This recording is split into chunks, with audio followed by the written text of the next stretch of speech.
Welcome, ladies and gentlemen. Thank you so much for your always great support. I usually don't take it for granted.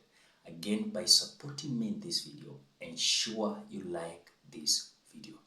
I've realized that sometimes you bump into the video, you watch, and you forget liking the video. Like for me the video, I will appreciate you so much. Now, ladies and gentlemen, it is becoming clear that Gachagua is having a roadmap. And this roadmap is that what entails of him uniting the mountain, leave alone hii porojo yenye hii wengine kwa Kenya Kwanza wanasema the mountain was united in 2022 general election. One thing that you must know is that number one, when we went to general election 2022, bigger percentage of Kikuyus never came out voting. Number two, there are those who are supporting Raila Odinga and Uhuru Muigai Kenyatta. There are those who voted for William Samoei Ruto. So the mission that Rigathi Gachagua is having currently is to ensure that every corner of the mountain is going to unite behind him. And this uniting behind him, he must come up with a narrative, that is number one. Number two, he must come up with a political party. And even when we look at the reactions of the close allies of Rigathi Gachagua coming out to say, kama mbaya ni mbaya. Kanisa, we will not allow our son to go through that at all. Kama mbaya, kama mbaya, kama mbaya, but he will not be taken through that. Hatutaruhusu. It is definitely telling us how these individuals, while in Jubilee Party, they said, Wembe ni ule ule. Wembe ni ule ule. So what William Ruto did in the government of Uhuru Muigai Kenyatta, by dividing political leaders in Jubilee, is the same thing that is going to happen with him in the next general election. Remember one thing, Rigathi Gachagua was not having, yes, a political foundation in the mountain. That is number one. Number two, William Ruto was controlling the politics of the mountain in the last general election. And so, the assurance that again William Ruto is going to control the mountain, forget it. Another thing, take Rigathi Gachagua for granted at your own risk. Despite of him, earlier on he was not having a political foundation. As we speak, Rigathi Gachagua has already bought a new political party. That is the New Democrat. And this New Democrat, they are trying to refurbish this political party. That in any case, something is not going to be on their side. And that is why earlier on, Uhuru Kenyatta branded William Samoei Ruto as a Tanga leader team. As William Ruto's business was just kutanga. His basis of politics was not to work for the people. His basis was to campaign for his bid. Hii kijana anaitwa Ruto, unajua kila weekend anatanga kila pahali. Atakuwa anapitia hizi machorochoro. Akiona kuna kitu inaenda kona mumwambie. Si namna hiyo? Si namna hiyo? Tuhakikishe kazi ya wananchi imefanyika. When Uhuru Kenyatta called William Samoei Ruto a Tanga team leader, this gave William Ruto a chance to start everything, politically speaking, in Jubilee. And so he managed to sway some individuals in Jubilee, and they prepared UDA behind the scene.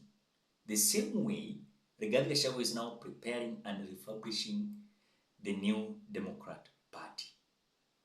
And that is the house that are going to accommodate all leaders from the mountain. Come 2027, that person who is going to go against regarding Gachagua's narrative about one man, one vote, one shilling. If you are a leader who is going to fight for any seat in the mountain, you either endorse the one man, one vote, one shilling, or you fail to clinch your seat. That is whatever is going to happen in the mountain. So this tendency of now William Ruto has realized that the direction that Rigathi Gachagua is taking is so poisonous, politically speaking, for him in the future politics. It is the truth. Why? They underrated, and of course, even me, I underrated Rigathi Gachagua. But as you speak, underrate Rigathi Gachagua at your own risk. Because this man, if any time he will come out to say that enough is enough, I'm getting out of this government and I want to say the truth, let me tell you, things might be so worse to William Samoei Ruto and his team. And this will not be the case. Then, what these elected members of parliament from the mountain who are bado wamekomelia kuti ya William Ruto, they will come out and say, no, hata mi sisi tuko na origin. Na origin, we are Kikuyus. The same way you're telling lawyers to unite, we are also having our origin. The same to Luos, the same to Kambas. So this narrative that you're being told, that when Luos are meeting, they are tribal. Kikuyus, when you meet, you are tribal. Luyas, when you meet, it is not tribal. Kalenjin, when you meet, it is not tribal. This is something that some individuals, they have realized. And the cause here is to ensure that if they are going to fail, they must fail together. There's no way Rigathi Gachagua will accept to fail himself.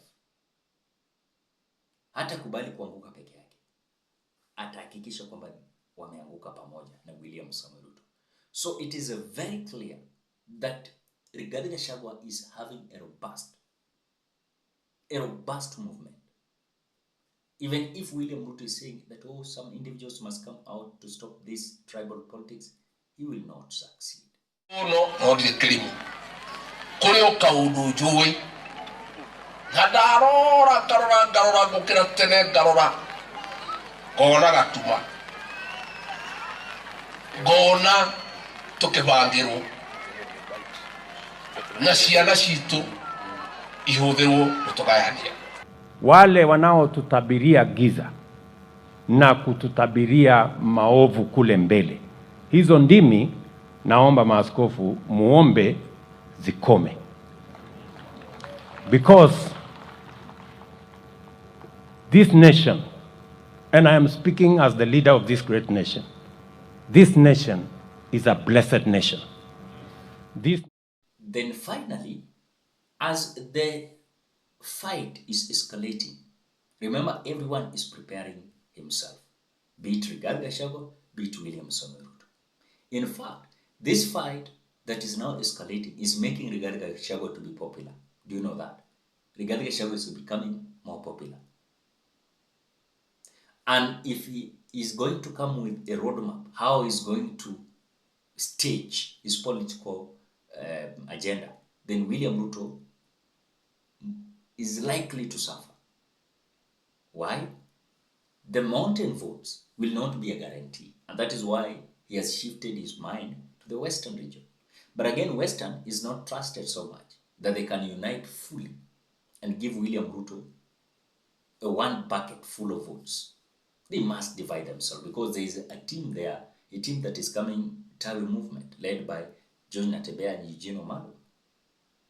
So I think the politics of 2027 is going to be so interesting. We are just waiting how things are going to be there. If we'll reach alive, we're praying for good health. It is going to be so interesting. Ladies and gentlemen, what do you think?